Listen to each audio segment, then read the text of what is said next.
మీ పిల్లలకి చెప్పుకుంటారు లేదా అది మీ ఇష్టం. మా పిల్లలకి చెప్పకండి. మీరు మందు కొట్టండి, ఓకే, సిగరెట్లు దాగండి, నలుగురితో తిరగండి, మీ ఇష్టం. కానీ ఇది రైటు, ఇది మీ హక్కు, ఇలాగే చేయండి అని మా పిల్లలకి చెప్పకండి. మీరు గొడ్డ ముక్కలు ఇప్పుకొని తిరగండి, మీ స్వేచ్ఛ ఇంపార్టెంట్. మన మంచు లక్ష్మకి ఏం చెప్తుందో చూడండి ఈ జనరేషన్ కి. Date as much as you want. The world is an oyster.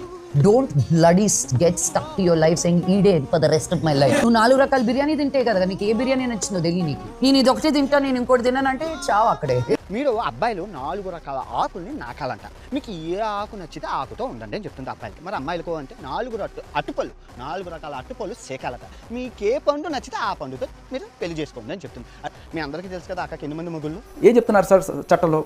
మందు కొట్టావు, మందు కొట్టి వీధుల్లో తిరగమని చెప్పట్లా. సిగరెట్ కొడితే కొట్టు, పబ్లిక్ ప్లేసెస్ లో తాగమని చెప్పట్లా. అండ్ యాడ్స్ కూడా ఏ రోజైనా మీరు సిగరెట్లకి మందుకి యాడ్స్ చూసారా? బెట్టింగ్ యాప్స్ యాడ్స్ చూసారా? మరి బెట్టింగ్ యాప్స్ యాడ్ చేశారు కదా ఇప్పుడు మంచు లక్ష్మి గారి మీద కేసు అయింది. ఇప్పుడు మీరు చేస్తే చేసుకోండి, ఇది మంచిది, ఇది చెయ్యండి, ఇది చెయ్యండి జనాల మీద ఎంకరేజ్ చేసి తప్పుని రుద్దకండి. 100% మీరు చెప్పేది. సో ఇది కూడా అంతే సార్. ఒళ్ళు చూపించి డబ్బులు సంపాదించుకోవడం అనే దాంట్లోకి, ఆ రొంపిలోకి మా జనరేషన్, మా పిల్లల జనరేషన్ లాక్కండి. అట్లీస్ట్ దరిద్రం ఇక్కడతో పుల్ స్టాప్ పెట్టండి. ఐటమ్ అంటే ఏంటి సార్? ఐటమ్ సాంగ్ అంటే అదే.